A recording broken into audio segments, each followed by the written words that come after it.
사과, 감, 배, 귤 4종류의 과일 중에서 8개를 선택해요. 4종류 중에서 8개 선택하죠. 많이 보셨을 겁니다. 사실 이 27번 문제 우리 연계교재인 수능 특강 확률과 통계 몇 페이지? 23페이지 아마 예제 3번하고 연계된 문제로 알고 있습니다. 자, 많이 풀어보셨을 테니까 네, 그냥 공식에 대입하는 문제는 앞으로 잘 안 나올 겁니다. 어떤 경우 케이스 바이 케이스로 나누어서 해결하는 경우가 주로 많이 나오는데 이 부분 그 나누는 경우가 많지가 않습니다. 왜냐? 자, 사과, 감, 배, 귤 4종류의 과일 중에서 8개를 선택하는데 일단 사과는 1개 이하를 선택해야 돼요. 1개 선택하거나 아니면요 선택을 안 합니다. 자, 그리고요 감, 배, 귤은 각각 1개 이상을 선택하는 경우의 수를 구하시오. 각 종류의 과일은 8개 이상씩 있습니다. 좋아요. 그러면 사과의 개수, 사과, 감, 배, 귤 이 순서대로 A, B, C, D라 하겠습니다. 그럼 우리가 알고 싶은 건 A 더하기 B 더하기 C 더하기 D 이 값이 8 이렇게 돼야 돼요. 그런데 A는 1 이하고 B는 1 이상, C도 1 이상, D도 1 이상 이렇게 된다는 얘기입니다. 맞습니까? 그럼 어디부터 공략해야 될까요? 어디부터? 여기죠.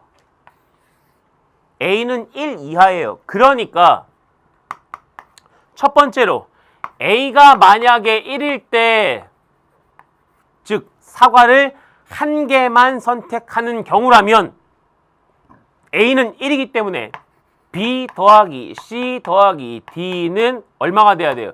7이 돼야 되죠. 왜 그런지 아시죠? A에다 1 대입한 다음에 1 이항시킨 겁니다. 자, 이 상태에서 무엇이 조건이, 제약 조건이 들어와야 돼요. 그렇죠. B 얼마 이상, 1 이상, C 얼마 이상, 1 이상, D 얼마 이상, 1 이상. 이걸 만족하는, 그렇죠. B, C, D 순서상 개수인데 정수가 아니라 자연수 순서상 개수죠. 자, 이럴 때 어떻게 많이 씁니까? B는 B' 더하기 1, C는 C' 더하기 1, D는 D' 더하기 1 이렇게 쓰면 B', C', D'은 각각 어떤 수들입니까?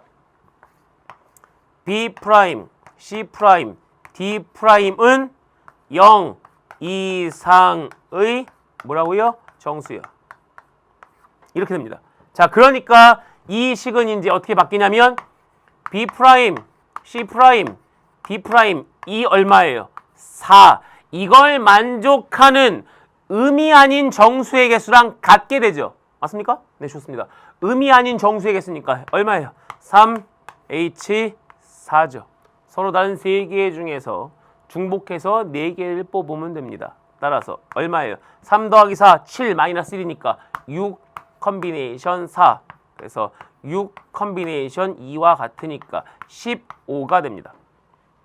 맞죠? 자, 두 번째로. 자, 이번엔 A가 0일 때예요. 사과를 선택하지 않습니다. 사과를 선택하지 않으니까 B 더하기 C 더하기 D가 8이 돼야 되고요. 마찬가지 방법으로 B는 B' 더하기 1, C는 C' 더하기 1, 그 다음엔요. D는 D' 더하기 1 이렇게 놓고 해결을 한다면 이 식은 이제 조금 전에 했던 거랑 비슷하게 B' 더하기 C' 더하기 D'은 5죠. 5 이렇게 나오겠습니다. 맞습니까? 자, 이렇게 나올 때 네, 이걸 만족하는 다 아실 거예요. 이 부분 우리 옆에 보시면 이 과정 동일하게 B', C', D'은 0 이상의 정수입니다. 여기서도 마찬가지예요. 따라서 이걸 만족하는 음이 아닌 정수의 개수 3H5겠죠. 맞습니까? 네. 7 컨비네이션 5 얼마야 이거? 7 컨비네이션 2 7, 6에 42, 21이네요. 네. 답은요. 21개. 그 다음에 여기 얼마 나왔죠? 좀 전에 보이시죠? 여기 15개. 둘을 합쳐야 되니까 토탈 가지수는 15 더하기 21. 그래서 얼마 나와요? 네, 36개의 경우의 수가 나옴을 알 수 있습니다. 비교적 간단한 문항이었는데 이 문항을 볼 때 여러분들이 여긴 쉬웠을 거예요. 여기서 바로 이렇게 계산하는 건 쉬웠을 겁니다. 다만 이 부분에서 제약 조건인 이런 조건을 가지고 어느 부분을 먼저 공략할지를 따져보신다면 조금 더 쉽게 구하지 않았나 생각합니다. 사실 이렇게 첫 번째, 두 번째를 풀 때 이 부분 B 더하기 C 더하기 D가 7, 다만 B, C, D는 1 이상, 즉 자연수 해의 개수 바로 이렇게 나오고요. 여기도 마찬가지예요. B, C, D가 8입니다. 자연수의 개수 다시 이렇게 바꿔가지고 푼다는 건 많이 연습하셨을 겁니다. 그렇죠? 네, 비교적 조금 간단했습니다. 틀리지 않도록 잘 연습하시면 되고요. 혹시 틀렸더라도 어느 부분을 못했는지 파악하고 점검하고 다시 풀어보시면 됩니다. 아직 수능 아니에요. 이 한 문제 한 문제 이거 틀렸어 어떡하지? 나 이제 정말 수능에서 시험 못 볼까 봐 이런 잘못된 생각은 하지 마시고요. 절대 하지 마시고요. 시험이 조금 어려웠으면 내가 조금 어느 부분을 좀 약했으니까 그 부분을 좀 더 파고들어서 대비하고 공부하면 되겠다라고 생각하셔야지. 어디까지나 이건 모의 평가입니다.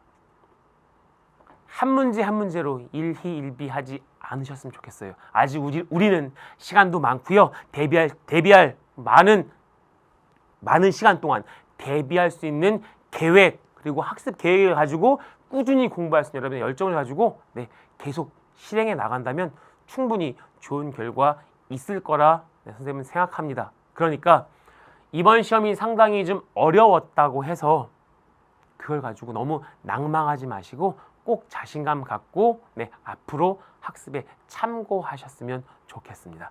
자, 27번 여기까지 하고요. 28번 풀도록 할게요.